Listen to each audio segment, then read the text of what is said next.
మోక్షస్య కాంక్షా యది వై తవాస్తి త్యజాతి దూరాత్ విషయాన్ విషం యథా పీయూషవత్తోషయదాక్షమార్జవ ప్రశాంతి దాంతీన్ భజ నిత్యమాదరాత్. అత్యంత పవిత్రమైనటువంటి ఈ పుష్యమాసంలో శుభోదయ వేళలో దేవదేవుడైనటువంటి శ్రీమన్నారాయణుణ్ణి, కలియుగ ప్రత్యక్ష దైవమైనటువంటి శ్రీ వెంకటేశ్వర స్వామి వారిని పరిపరి విధాలుగా శరణాగతి చేస్తూ ఉత్తమమైన ఈ పుష్యమాస శుభోదయ సమయాన్ని మనం చరితార్థం చేసుకుంటూ ఉన్నాం. ఈ పుష్యమాసంలో మనందరి యొక్క ప్రధానమైనటువంటి కర్తవ్యం గోవిందుడి యొక్క ఆరాధన. గోవిందుణ్ణి, శ్రీమన్నారాయణుణ్ణి ఎంతగా భక్తి ప్రపత్తులతో మనం ఆరాధన చేస్తామో అంత గొప్పదైనటువంటి మహాభాగ్య రూపమైనటువంటి ఫలాన్ని మరి మనమందరం కూడా పొందగలుగుతాం. భగవత్ కైంకర్యం కన్నా గొప్పదైనటువంటి కార్యం మరొకటి ఏమున్నది మనకు? ఏ రోజైనా కూడా మన జీవితంలో మనం గడుపుతూ ఉన్నటువంటి ఆ రోజు ఆ క్షణం చరితార్థం కావాలి అంటే మనం భగవత్ కైంకర్యంలో ఉండాలి. అప్పుడే అది చరితార్థం అవుతుంది. లేకపోతే భగవత్ కైంకర్యము లేకపోతే గనక ఒక ప్రాణము లేకుండా శరీరము ఉంటే ఎలా ఉంటుందో అదేవిధంగా ఒక భగవత్ కైంకర్య రూపమైనటువంటి ధర్మము లేనటువంటి జీవుడు కూడా అంతే. అంత గొప్పది ధర్మాచరణ అంటారు. అందుకే సద్గుణముల గురించి మనకు పెద్దలు ఇలా తెలియజేస్తూ ఉన్నారు. మోక్షస్య కాంక్ష యది వై తవాస్తి. యది తవ, ఒకవేళ నీకు గనక మోక్షస్య కాంక్ష అస్తి చేత్, నీకు మోక్షము యందు ఇచ్చ ఉంటే, నేను మోక్షాన్ని పొందాలి అనే కోరిక ఏమాత్రము రవ్వంతైనా కూడా నీ హృదయాంతరాళాలలో గనక ఉంటే, అయినా జాగ్రత్తగా విను అంటూ ఉన్నారు. మోక్షస్య కాంక్ష యది వై తవాస్తి త్యజాతి దూరాత్ విషయాన్ విషం యథా. సకల లౌకికమైనటువంటి విషయాలను విషంలాగా భావించి నువ్వు వాటిని విడిచిపెట్టేసే నాయన. ఈ సకల లౌకిక విషయములను విషములాగా భావించి నీవు వాటిని గనక విడిచిపెట్టకపోతే ఎన్నో రకాలైనటువంటి కష్టాలని నీవు అనుభవిస్తావు. ఈ లౌకిక విషయాలన్నీ ఎలాంటివి అంటే అవి విషములాగా వచ్చి నిన్ను మోక్షం దాకా పోనివ్వకుండా మధ్యలోనే నీ జీవితము ముగిసిపోయేలాగా చేస్తాయి. అవి విష పదార్థాలు, లౌకిక విషయాలన్నీ కూడా. అందుకే అంటూ ఉన్నారు, మోక్షస్య కాంక్ష యది వై తవాస్తి త్యజాతి దూరాత్ విషయాన్ విషం యథా. మరి ఏం పెట్టుకోవాలి? లౌకిక విషయాల్ని విడిచిపెట్టేస్తాం విషం అనుకొని. మరి ఏదో ఒకటి కావాలి కదా. అవి ఏమిటి అంటే ఆ మాట కూడా చెప్తూ ఉన్నారు. పీయూషవత్తోషయదాక్షమార్జవ ప్రశాంతి దాంతీన్ భజ నిత్యమాదరాత్. పీయూషవత్ స్వీకురు, అమృతంలాగా నీవు కొన్నింటిని స్వీకరించాలి ఈ లోకంలో. అవి ఏమిటో తెలుసునా నాయన? సంతోషము, దయ, సహనము, రుజుత్వము, శాంతి. ఎప్పుడూ కూడా నీవు సంతోషంగా ఉండడం, నీ పక్కవారిని కూడా సంతోషంగా ఉంచడం. చాలామంది లోకంలో ఎలా తయారయ్యారంటే పక్కవారిని మాటలతోనో చేతలతోనో ఏదో ఒక రకంగా రవ్వంత ఇబ్బంది పెట్టి దాంట్లో సంతోషంగా ఉంటుంటారు. అది సంతోషం కాదు, భ్రమ. ఇంకా గట్టిగా మాట్లాడితే మూఢత్వం, క్రూరత్వం, ఇలా ఎన్ని పదాలైనా దానికి పెట్టవచ్చు. ఎక్కువ మంది అలా అవుతూ ఉన్నారు. అది కాదు నాయన సంతోషం అంటే, నీ ఎదుటివారు నీ తోటివారి యొక్క హృదయాంతరాళాలలో వారి ముఖార విందంలో కనపడితే సంతోషం, దానిని చూసి కనుక నీవు సంతోషపడితే అది నిజమైన సంతోషం. ఈ సంతోషాన్ని ఎవడైతే పొందుతుంటాడో వాడు ఖచ్చితముగా మోక్షం దగ్గరికి వెళతాడు. ఇంకా కొన్ని గుణాలు చెప్పారు. సంతోషం, దయ, సహనం, రుజుత్వం, శాంతి. శాంతిగా ఉండగలగడం, ఆవేశపడిపోవడం, అరుస్తూ ఉండడం, ఇవన్నీ ఉండకూడదు. ప్రతి ఒక్కరి యందు దయాగుణం ఉండాలి. సకల ప్రాణుల యందు, పంచభూతముల యందు దయాగుణం ఉండాలి. అదేవిధంగా మృదు స్వభావి అయి ఉండాలి. మాటలలో కఠోరత్వము ఎక్కడా కూడా ద్రొల్లకూడదు. ఇలాంటి సద్గుణములను గనక పీయూషవత అమృతంలాగా గనక నీవు స్వీకరించావంటే చక్కగా నీవు ఇహలౌకిక పారలౌకిక సౌఖ్యాన్ని పొందుతావు, మోక్షమునకు అర్హుడు అవుతావు అంటోంది శాస్త్రం. కనుక ఇటువంటి సద్గుణములను మనమందరం కూడా అలవరుచుకునే ప్రయత్నం చేస్తూ ఈనాటి తిథివార నక్షత్రాలలో ఉండేటువంటి తత్వాన్ని కాస్త మన జీవితానికి అన్వయించుకునే ప్రయత్నం చేద్దాం. ఈ రోజున జనవరి 2వ తేదీ పుష్యమాస శుక్లపక్ష చతుర్దశి తిథి. ఈ చతుర్దశి తిథికి అధిదేవుడు శివభగవానుడు. ఆ పరమశివుడి యొక్క ఆరాధనతో ఈ రోజున చక్కనైనటువంటి జ్ఞానాన్ని పొందే ప్రయత్నం మనమందరం కూడా చేయాలి. అదేవిధంగా ఈ రోజున నక్షత్రం మృగశిర నక్షత్రం. ఈ మృగశిర నక్షత్రమునకు అధిదేవుడు చంద్రుడు. ఇది చంద్రదేవతాకమైనటువంటి నక్షత్రం. ఆ పరమశివుడి యొక్క జటాజూటములో ఉండేటువంటి ఆ చంద్రుణ్ణి గనక మనం ఈ రోజున స్మరణ చేస్తే చక్కనైనటువంటి మన ప్రశాంతతని మనం పొందగలుగుతాం. అదేవిధంగా ఈ రోజున వారం శుక్రవారం. ఈ రోజున మహాలక్ష్మి అమ్మవారి యొక్క ఆరాధన చాలా చక్కనైనటువంటి ఫలాలను మనకు కలుగజేస్తుంది. కనుక ఈ తిథివార నక్షత్రాలలో ఉండేటువంటి తత్వాన్ని మన జీవితానికి అన్వయించుకొని ఎంతో గొప్పదైనటువంటి ఈ పుష్యమాస శుభోదయ సమయాన్ని మనం చరితార్థం చేసుకుందాం. శ్రీ మహాలక్ష్మియట సింగారాలకే మరుదు, కాముని తల్లియట చక్కదనాలకే మరుదు. శ్రీ మహాలక్ష్మియట సింగారాలకే మరుదు, కాముని తల్లియట చక్కదనాలకే మరుదు. సోమునితో బుట్టువట సొంపు కళలకే మరుదు. కోమలాంగి ఈ చూడి కుడుతనాంచారి, చూడరమ్మ సతులాల శోభాన పాడరమ్మ కూడున్నది, పతి చూడి కుడుతనాంచారి.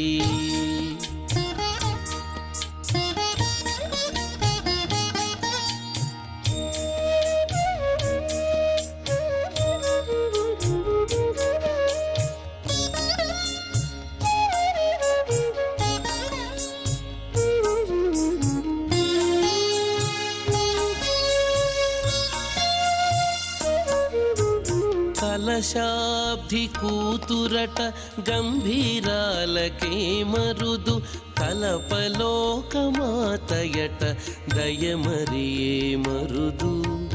కలశాబ్ది కూతురట గంభీరాలకే మరుదు, కలపలోకమాతయట దయమరియే మరుదు.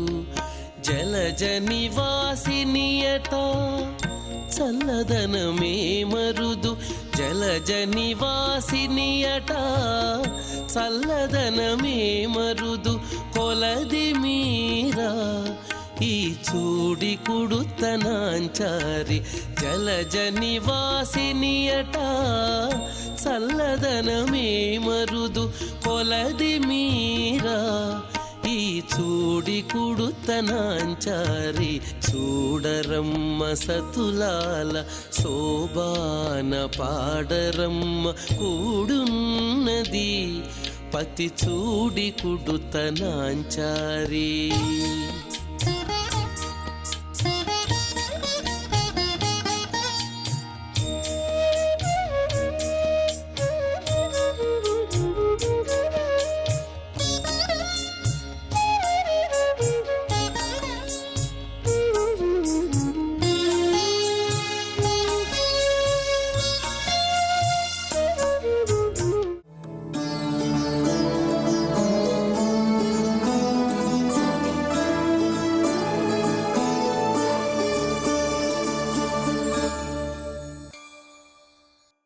సమస్తజననీం వందే చైతన్యస్తన్యదాయినీం శ్రేయసీం శ్రీనివాసస్య కరుణామివ రూపిణీం. ఈ శుభోదయం వేళ శ్రీవారి వైభవం అనే కార్యక్రమంలో మనం వేదాంత దేశికుల వారి యొక్క గోదాస్తుతిలోని 17వ శ్లోక వైభవాన్ని తెలుసుకునే ప్రయత్నం చేద్దాం. విశ్వాయమాన రజసా కమలేన నాభౌ వక్షస్థలే చ కమలాస్తన చందనేన ఆమోదితోపి నిగమైర్విభురంగ్రియుగ్మే ధత్తే నతేన శిరసా తవ మౌళిమాలా. దేశికుల వారు గోదాదేవి యొక్క ఆ మాలిక వైభవాన్ని తెలియజేస్తున్నారు. ఆవిడ ఆముక్తమాల్యద, చూడికొడుత్త నాచ్యార్ ఆండాళ్. భగవంతుడికి ఎక్కడ సంతోషం అంటే, ఒక పక్క విశ్వాయమాన రజసా కమలేన నాభౌ అన్నారు. భగవంతుని యొక్క నాభీ కమలం. ఆ కమలం అనేది పెద్ద కమలం. మనం లోకల్లో చూసేటువంటి పుష్పం కాదండి, అది అద్భుతమైనటువంటి కమలం. నాభీ పద్మం. నాభీ పద్మ స్ఫురణ శుభగా నవ్య నీలోత్పలాభ అని ఒక చోట చెప్తున్నారు. అలా ఆ నాభీ కమలం ఏదైతే ఉందో, నాభీ కమలం నుండి బ్రహ్మదేవుడు ఉద్భవించాడు. ఆ కమలంలో ఉన్నటువంటి పరాగం, దాన్నే పుప్పొడి అని చెప్తూ ఉంటాం. ఒక్కొక్క పుప్పొడి కూడా ఒక్కొక్క సృష్టిని చేసినట్టు మనకు వేదం తెలియజేస్తుంది. అందువల్ల విశ్వాయమాన రజసా కమలేన నాభౌ అన్నారు. అంటే విశ్వాయమాన రజస అనే జగత్ సృష్టికి కారణభూతమైనటువంటి ఆ పద్మం, ఆ పుప్పొడి. అది మాత్రమా, వక్షస్థలే చ కమలాస్తనచందనేన. శ్రీ వెంకటేశ్వర స్వామివారి యొక్క దివ్య వక్షస్థలంలో అమ్మవారు వేంచేసి ఉంటారు. ఎటువంటి అమ్మవారు అంటే కమలాస్తనచందనేన. అద్భుతంగా చందనాన్ని చక్కగా ఆ పూసుకున్న ఉన్నటువంటి మహాలక్ష్మి. అలాగే భగవంతుని యొక్క దివ్య పాదార విందములు ఎలా ఉన్నాయి? ఆమోదితోపి నిగమై విభు అంగ్రియుగ్మే. విభు అనేది సర్వవ్యాపకత్వం అన్నమాట. ఆమోదితోపి నిగమై. నిగమములంటే వేదములు. ఆ వేదముల చేత అది ప్రతిపాద్యములు ఈ భగవంతుని యొక్క దివ్య పాదాలు. ఆమోదితోపి నిగమై విభురంగ్రియుగ్మే.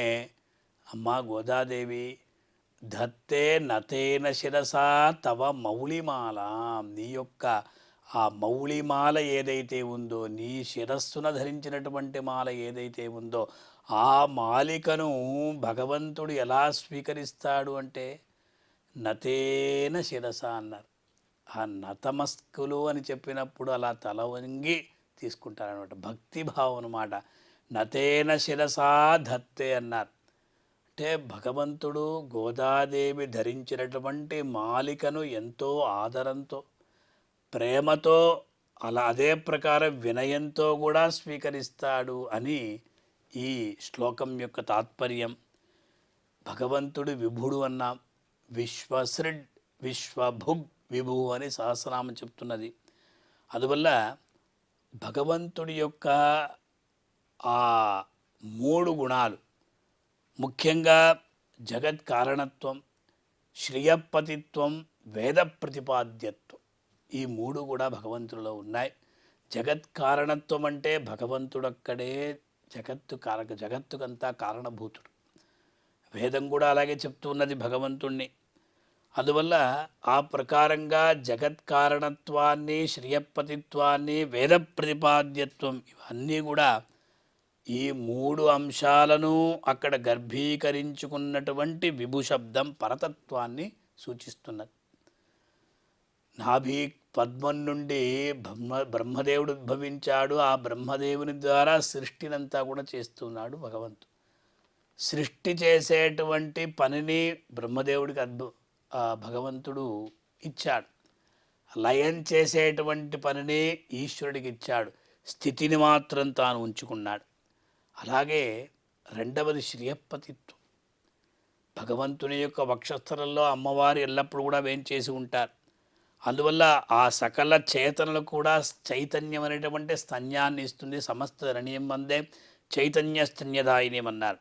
అందువల్ల లక్ష్మీదేవికి నిత్య నివాస స్థలం ఏమిటి అంటే అక్కడ విశేషంగా భగవంతుని యొక్క వక్షస్థలం కదా. ఆ వక్షస్థలంలో ఉన్నటువంటి మహాలక్ష్మికి ఆ చందన చర్చితం చేస్తారు. తిరుమల క్షేత్రంలో ఇప్పుడు కూడా అంటే ఈనాటికి కూడా ఒక్కసారి ఆ అమ్మవారి యొక్క వక్షస్థలంలో ఆ చందనాన్ని అద్ది ఆ చందనాన్ని భగవత్ ప్రసాదంగా ఇచ్చేటువంటి ఒక ఆనవాయితీ ఉన్నది. తరువాత వేద ప్రతిపాద్యత్వనుడు భగవంతుని యొక్క దివ్య పాదార విందములు ఎలా ఉన్నాయి అన్నప్పుడు అది తవామృతస్యందిని పాద పంకజే అన్నట్టు విష్ణో ఓ పదే పరమే మధ్వవుత్సహ అని వేదం చెప్తుంది కదా. అలా సంసార విమోచకములైనటువంటి శ్రీమన్నారాయణుని యొక్క పాద కమలాలు చాలా అత్యద్భుతంగా ఉంటాయి. ఇవన్నీ ఉన్నా కూడా ఈ గాత్రానికి ఉత్తమాంగం శిరస్సు కదా. ఆ శిరస్సుకు మాత్రం ఇంతవరకు సౌరభం లేదు కదా. అంటే ఆ గోదాదేవి ధరించినటువంటి మాలికను భగవంతుడు ఎంతో ఆ ఆనందంతో స్వీకరిస్తున్నాడు కదా. ఆనందంతో స్వీకరించి ఆదరాభిమానాలతో తల వంచి అలంకరించుకున్నాట భగవంతుడు. అట్టి ఒక అద్భుతమైనటువంటి సన్నివేశాన్ని ఇక్కడ చెప్తూ ఆ సర్వం సహా ఆవిడ కాబట్టి భగవంతుడు కూడా ఈ ప్రకారంగా ఆవిడ యొక్క గోదాదేవి యొక్క దివ్య పుష్పమాలికను తన యొక్క ఉత్తమాంగంలో ధరించి అతడు పులకితుడవుతున్నాడు అని ఈ శ్లోకం ద్వారా తెలియజేస్తున్నారు. మనం ఈ శ్లోకాన్ని భగవంతుని ఎదుట పఠించి ఆ దేవదేవుని యొక్క దివ్య అనుగ్రహాన్ని పొంది తరిద్దాం. ఓం నమో వెంకటేశాయ.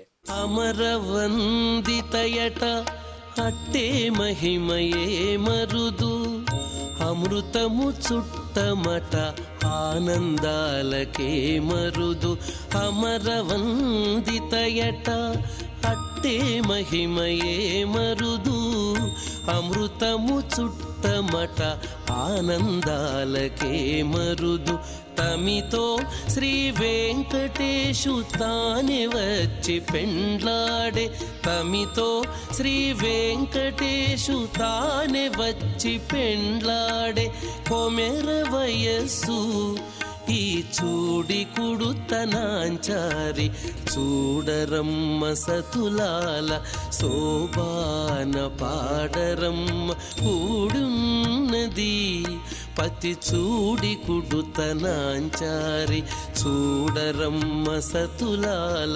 శోభాన పాడరమ్మ కూడున్నది కూడున్నది పతి చూడి కుడుతనాంచారి శోభాని శోభాని శోభాని శోభాని శోభాని శోభాని.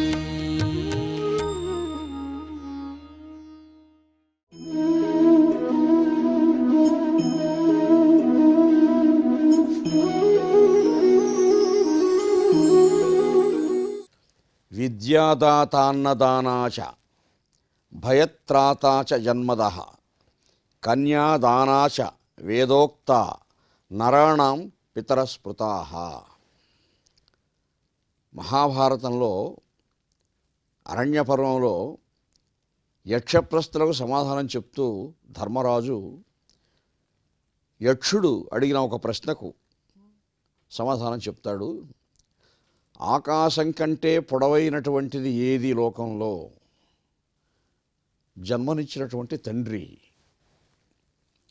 ఆకాశం కంటే కూడా ఇంకా పొడవైనటువంటి వాడు విశాలుడు, విశాలత్వం కలిగినటువంటి వాడు మనకు జన్మనిచ్చినటువంటి తండ్రి అని. తల్లి ప్రత్యక్ష దైవమని, తల్లిదండ్రులే ప్రత్యక్ష దైవమని తల్లికి తండ్రికి ఉన్నటువంటి ప్రాధాన్యం చెప్తూ అనేకమైనటువంటి ఐతిహ్యాలు ఉన్నాయి మనకి.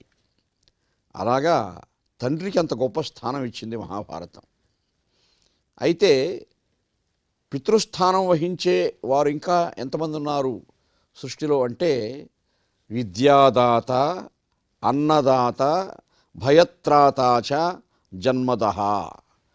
జన్మనిచ్చినటువంటి తండ్రితో పాటు మనకు విద్యాదానం చేసినటువంటి గురువుగారు కూడా తండ్రితో సమానమే. అన్నదాతాచ, మనకు అన్నం పెట్టే దాత ఎవరుంటారు? ఒక ఉద్యోగం ఇచ్చాడు ఒక మహానుభావుడు, జీవితాంతం ఆయన పేరు చెప్పుకొని అన్నం తింటున్నాం కదా. అలాగా అన్నదాతాచ. భయత్రాతాచ, మనకున్నటువంటి భయాలు, ఆందోళనలు పోగొట్టేవాడు ఎవడు? బ్రతుకు అంటే ఎన్నో భయాలకు నిలయమైనటువంటిది జీవితం అంటే. ఈ భయాలన్నీ పారద్రోలేవాడు మనకేదో ఒక దారి చూపించాడంటే ఆయన కూడా తండ్రితో సమానమే. కన్యాదాతాచ, అమ్మాయినిచ్చి వివాహం చేసినటువంటి మహానుభావుడు, కాళ్ళు గడి కన్యాదానం చేసినటువంటి మామగారు కూడా తండ్రితో సమానమే అని చెప్తున్నాయి మనకు మన వాంగ్మయం. కన్యాదాతాచ, అటువంటి కన్యాదాత కూడా తండ్రితో సమానమే. నరాణం పితరస్మృతాః, నరులకు వీరంతా కూడా తండ్రి స్థానాన్ని తీసుకుంటున్నారు. కాబట్టి మనం అందరి పట్ల కృతజ్ఞతాభావంతో ఉండాలి, కృతజ్ఞతాభావం కలిగి మెలగాలి. ఆ భావన మనకు ఎలా వస్తుందంటే సత్యనిష్ట, ధార్మిక నిష్ట ఉన్నప్పుడు తప్పకుండా మనం అందరినీ గౌరవిస్తాము. కాబట్టి విద్యాదానం చేసిన గురువుల్ని ఎంతో మనం ఆరాధించాలి. ఆచార్య పురుషులు, మహాత్ములు మనకు విద్వత్తు ఇచ్చినటువంటి వారు. విద్వత్తులో గ్రంథాలన్నీ చదువుతూ ఉంటే ఎన్నో సందేహాలు వస్తూ ఉంటాయి. ఆ సందేహాలు తీర్చి మన సంశయాలన్నీ కూడా విచ్ఛేదం చేసే మహానుభావులు గురుదేవులు. అటువంటి గురుదేవులు మనకు తండ్రితో సమానం. విద్యా అన్నదాతాచ, అన్నము, జీవికకు అన్నం చాలా ప్రధానం కదా. శరీరమాద్యం ఖలు ధర్మసాధనం, ఈ శరీరం అన్నది ఉపాధి మాత్రము. ఇటువంటి శరీరాన్ని మనం బాగా పోషించాలంటే మంచి ఆహారం కావాలి. మనకు ఎప్పుడూ జీవితాంతం మనం నిశ్చింతగా అన్నం తినగలుగుతున్నామంటే అటువంటి ఆహారాన్ని మనం సమకూర్చినటువంటి వారు ఎవరో మనకు మంచి ఉద్యోగం ఇచ్చినటువంటి వారు, మనకు చదువు చెప్పించినటువంటి వారు, వీరంతా కూడా వస్తారు. వాళ్ళంతా కూడా మనకు జన్మనిచ్చిన తండ్రిని ఎంత ఆరాధనా తాత్పర్యంతో మనం చూస్తున్నామో అటువంటి వారిని కూడా అలాగే చూడాలి. అలా కాబట్టి ఎంతమంది మనకు ఆ పితృస్థానాన్ని తీసుకునే వాళ్ళు ఉన్నారో ఆ పితృస్థానీయులైనటువంటి మహానుభావులందరినీ కూడా గురుస్థానీయులుగానే భావించి మనం ఆరాధించాలి. కాబట్టి భారతీయ సంస్కృతిలో ఇది చాలా క్రమశిక్షణతో కూడినటువంటి అంశం. నమాతృ పరదైవతం అన్నారు, తండ్రి పరమపూజ్యుడు అని చెప్పారు. పరమపూజ్యుడైనటువంటి తండ్రి గారిని మనం ఆరాధించాలి. అటువంటి తండ్రితో సమానమైనటువంటి సామాజికంగా మనకు సేవ చేసినటువంటి మహానుభావులు ఎందరో ఉన్నారు. మనం గృహస్థాశ్రమాన్ని స్వీకరించి ఆ గృహస్థాశ్రమం ద్వారా కూడా సత్సంతానాన్ని పొందుతున్నామంటే కారణం ఒక మంచి మామగారు బిడ్డనివ్వడం. కాబట్టి ఆయన కూడా మనకు తండ్రితో సమానంగానే కన్యాదాతాచ అని కూడా చెప్తూ ఉంది ఈ వాంగ్మయము. కాబట్టి ఎంతమంది పితృస్థానీయులైనటువంటి మహానుభావుల్ని గౌరవిస్తూ ఆరాధిస్తూ మనం జీవించాలి అన్నదే ఈ సూక్తి యొక్క పరమార్థము.